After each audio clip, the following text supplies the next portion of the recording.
guns and we got guns. I told that bitch she can't come to the spot, we ain't throwing no ones. She got that ass and shirt, I pull up and hit that bitch from the real. I'm got no gas and serve, I can't even thank my conscience.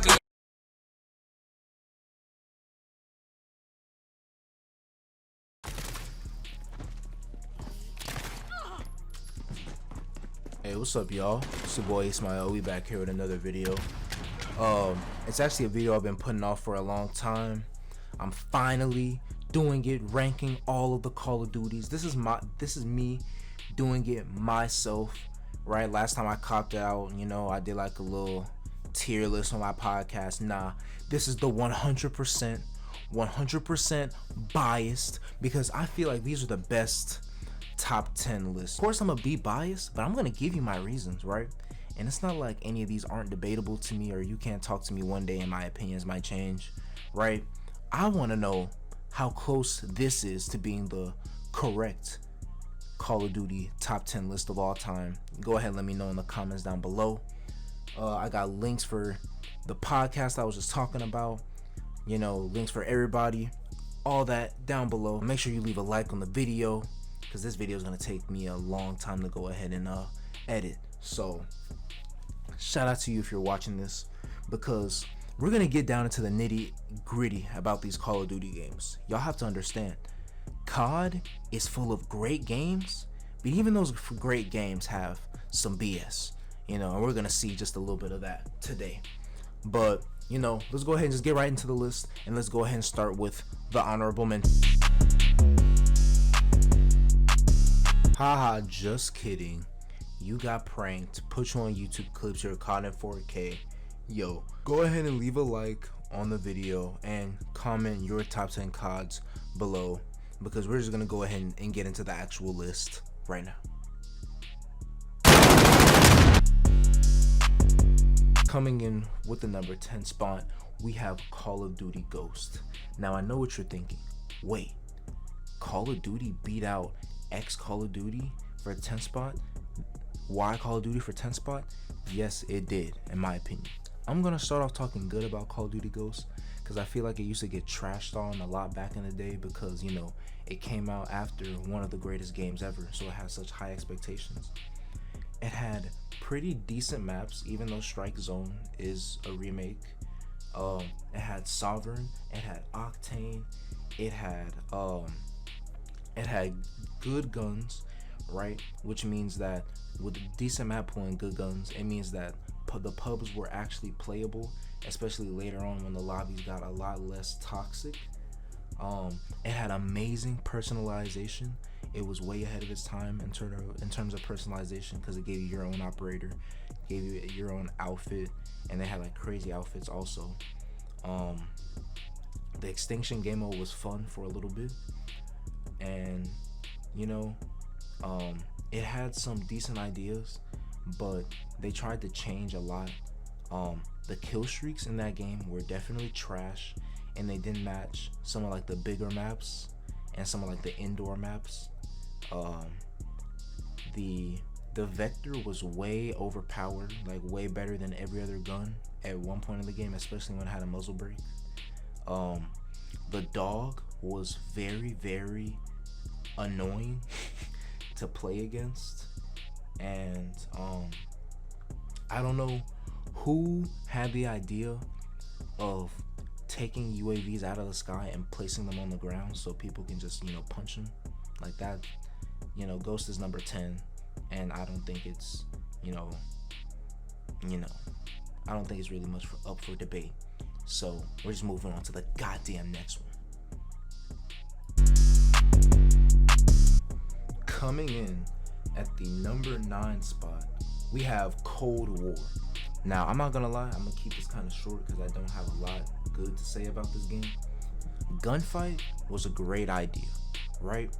Even though a lot of the best maps in this game were definitely remakes, it had some decent maps, and these gunfight maps were fire, right? Playing Raid on this game was definitely amazing. The fact that they brought that back, and you know, BO2 is the game that introduced Hardpoint. They introduced Died Hardpoint. It was cranked Hardpoint. It was one of the most fun game modes I probably have ever played. It was, it was fast paced, but you kind of had to like master movement to like actually be good. I usually like games like that, but just they had cross play, and I didn't have as much time. I didn't really play this game as much. They had some good guns. They had the LC-10, they had the MAC-10, AK, they had the XM4. You know what I mean? AK-74U. Any game with a VSAT, HARP, whatever other name that they have for it, that kill streak will single-handedly make, like, it can make the multiplayer so much better, because it can just make, running up high kills a lot easier, especially if you have like, decent assaults kill streaks also in the game. Which it had the nuke, it had crossplay. I can't keep it out of the top 10, but it just, one thing I will say in terms of fun, this game, it ran out super quick, at least for me. You know what I mean? Like, unless I'm playing like S&D, but S&D, that's fun in every game. You know what I mean? It's just, Cold War was not it. So I'm gonna go ahead and move on to the next COD right now. Now I know, all you old head dudes are upset right now. Listen, bro, it's still top 10. I'm not saying it's a bad game. It's actually an all-time great game, and it was way ahead of its time. You know what I'm saying? Look, let me just say some names, right? You have Soap, Price, you have Crash, Shipment, Vacant, you have Gold Guns, a Golden Deagle. Do you understand? Look at the people on the screen, bro. This game is amazing and iconic in every way, but it's old. If I want to play this, I can only play on PC on like some old server or in like hacked console lobbies, bro. It's dead. It's in the past, bro. And I feel like this is a great spot for it. And you know what I mean? It was great for its time, had great guns, great multiplayer, all that, but it's old. Come on, guys. Like, let's get out of the past. Like, we understand it's time, it's place in history. So we're gonna move on to some more CODs.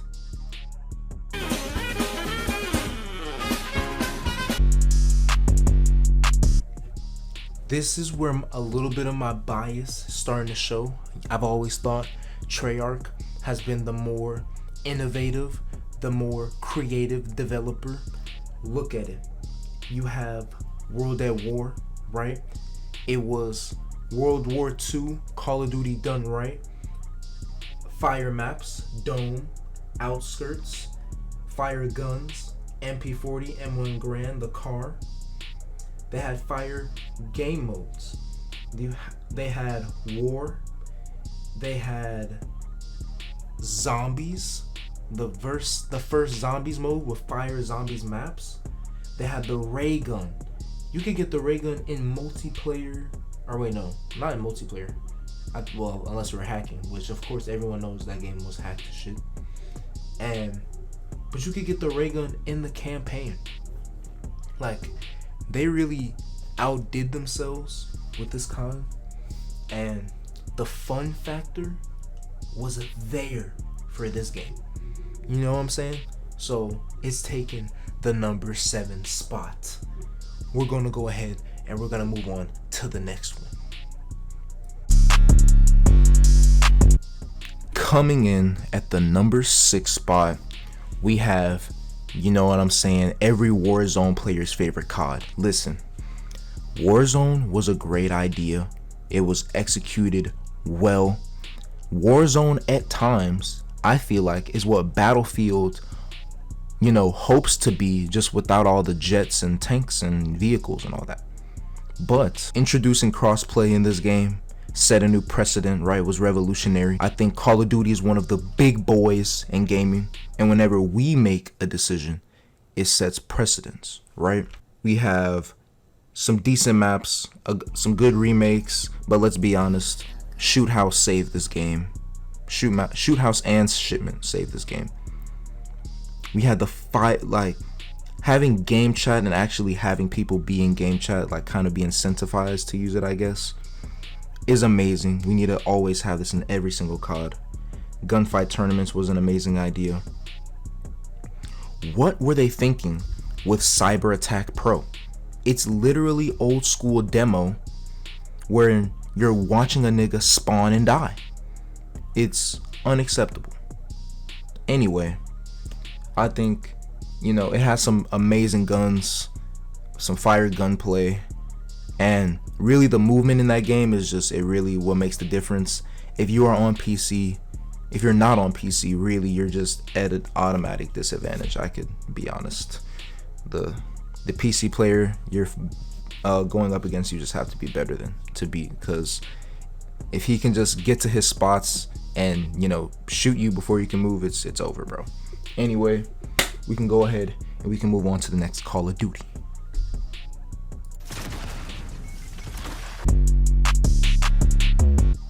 Oh man. Alright guys, this is where we get to the big boys within the big boys. You know what I'm saying? This to me is undisputed. Alright, I don't care what list you make. If this isn't in your top 5, you're out of your mind, bro. Campaign was out of this world, bro. Some of the best missions you've ever played, bro. JFK was in this game, bro. That dude was assassinated on November 22nd. That's my birthday. That's cool as fuck, bro. Nuketown, firing range. You had theater mode. This was the first game to introduce theater mode, and we saw some of the funniest skits on YouTube. You had amazing streaks. You had jungle. You had array. You had demolition, one of the most broken game modes of all time. I don't care how long I have to look. I'm gonna find footage of you watching a nigga spawn in front of you, and this dude is still racking up 200 kills because that's how they designed the game mode, bruh. Black Ops is so goated, bruh. It was so goated, right? To me, you reach goated status when, number one, you have a game that will translate, or you have a gun that will translate to any COD in history, the FAMAS. And not only that, this game was banned in Germany. It was banned in Cuba. This was the first time Treyarch ever devoted all of their staff to one game. And that means they didn't even do that with World at War. And this game came out better than World at War. Also, this is just a rule going forward. Any game that has forced game chat is automatically better than a game that does not. You know what I mean? I don't care if that's a next generation thing. I don't care. Forced game chat is better. Now, when I talk about this game, I have to kind of hide some of my extreme bias I have with this game, because I definitely grew up watching a lot of videos on this game. The campaign was amazing. Definitely S tier. Spec Ops was so fun. I used to just play that in my free time, and I know a bunch of other people that did also. Straight up, that's not, and I haven't even mentioned any of the multiplayer yet. Yo, check this out. We got the SCAR, we got the MP7, we got the ACR. This game also had theater mode. This game had COD Elite. This game had the Recon Sit-Rep Pro combo that made the game, you know, kind of hard to play, but they were super OP, so everyone had the chance to use it. We had the Moab. You got Dome, Hard Hat, man, Overgrown, just another game with forced game chat. You had the MSR and the Barrett, just insane montages that spawned from this game.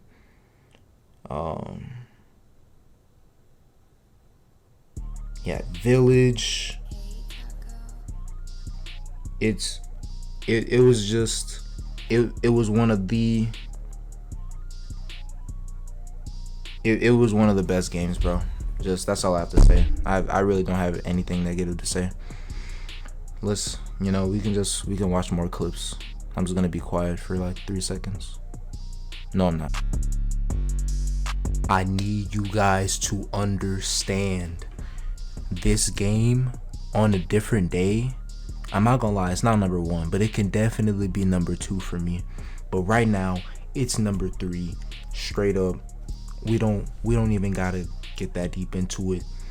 We all know how fire the campaign was. We all know how literally the majority of these maps are all-time great maps. You got Rust, got Scrapyard, you got Terminal. Bro, Terminal, come on. You have the OG tactical nuke. Literally, you spawn that motherfucker in and you end the game, right? I didn't even mention Favela. This game had I'm trying to mention, you know, the good stuff about the game, you know, the good selection of guns. You know, you had the ACR, the SCAR, you had the UMP 45, P90, Intervention, the Barrett. It's just, once you get into the BS in this game, the death streaks, you know what I'm saying?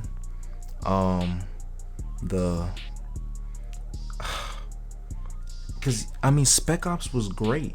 Spec Ops was amazing. You know what I'm saying? No Russian is a mission that will be referenced forever, for as long as there is media. It's just, and I would love to find the footage of the one-man army noob tubes, where if you had played the game enough, you could know the angle in which to shoot a grenade launcher into the spawn of the enemy team at the start of the game. So the second they walk out of spawn, they die. And you can just keep raining down missiles of grenades on people until you get a nuke or an AC-130 and really rack up kills. Commando Pro is it's almost like if you've ever watched Dragon Ball Z Instant Transmission, or if you've ever watched Naruto with how Sasuke does his little, you know, teleportation.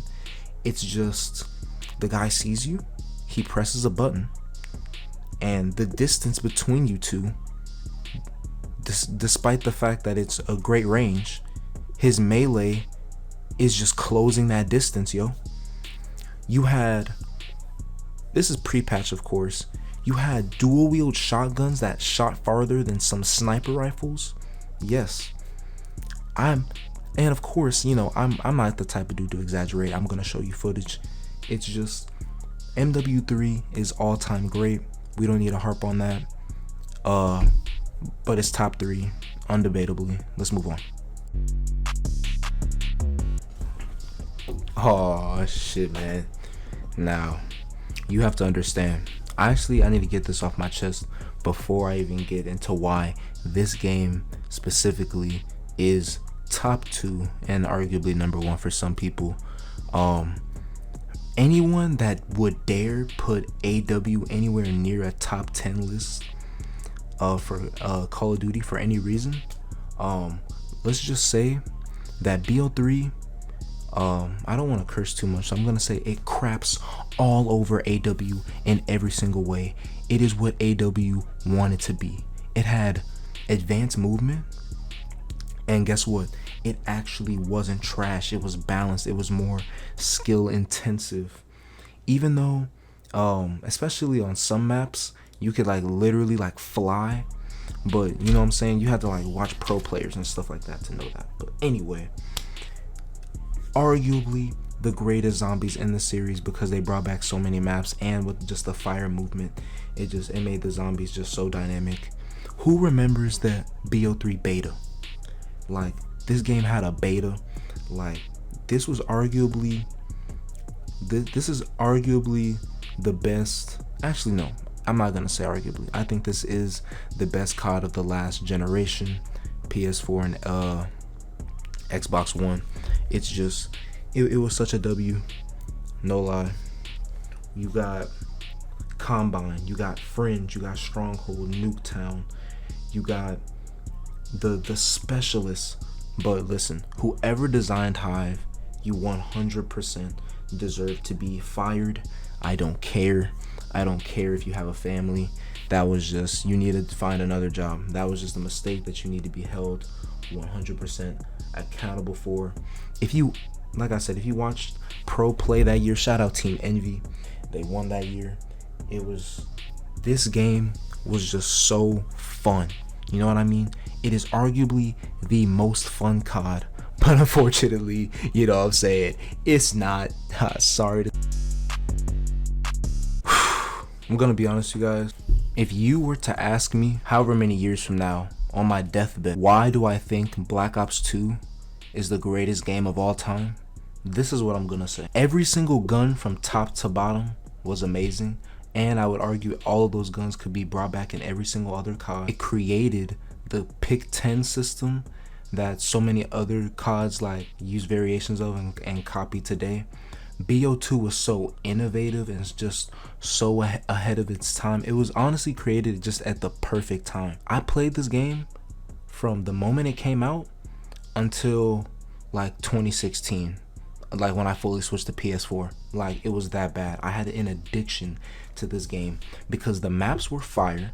There were some, like, you know, bad outliers like Aftermath and stuff like that, but it introduced league play, which, you know, like I said, so many other CODs have tried to bring back today. S&D forced game chat was amazing. The leaderboards, this was before, well, this was like just at like during the time when leaderboards were like really getting messed up, but they kept it updated because, you know, they had COD Elite and they were really trying to push the competitive stuff at the time. So you really could see, oh, this person was number 1 on the leaderboard, this person was number 2, blah blah blah. You could really run into them on lobbies. They had theater mode. The first time we had fully custom emblems, which I'm not gonna lie, as a young boy, I saw a lot of stuff I just was not supposed to see on those emblems. I'm gonna be honest. The DLC, all of the DLC from the camos, when they had that, I think the Peacekeeper was the first DLC gun, but all those DLC camos were just fire. Bro, the Ghost camo in BO2 is better than Call of Duty Ghost the game. 100%. I haven't mentioned the campaign, which this was the first time I had a multiple arching story arc campaign, you know, with different story endings. You know, it was like fully customizable. You could really choose how you want to do it. These are the only negative things I'm gonna say about that game. Okay, and if you get me off, you know, off camera or whatever, I'll say a lot more. But the connection, to this day, I will say they should have gone fully through with the host, they should have fully gone through with the dedicated servers, because having a server side, because I played the game so much, I probably spent like hours of my time just staring at the host migration screen. The target finder LMG was just a mistake that should have been found out in QA testing, but I guess they just needed something besides the shotguns to make the game easier for the trash players. Another thing, which I love the FAO, especially the BO2 FAO. If you know me, that's my baby. But the pre-patch FAO, like when I was first playing the game, when I was a noob, I used to get destroyed every game because of that. Like, because of that gun. It was like a fully automatic machine turret. And of course, the lag compensation and just skipping, shooting around walls, rubber banding. It just created a lot of like bad angles, especially with the snipers, because a sniper could be mid sprint and he can pull up and quick scope you because the animation was so fast. And lag, you know, could just be on the side and he'd dome you in the middle of you shooting him and he'd kill you off your nuclear. That's all I have to say. Please like the video and have a good day.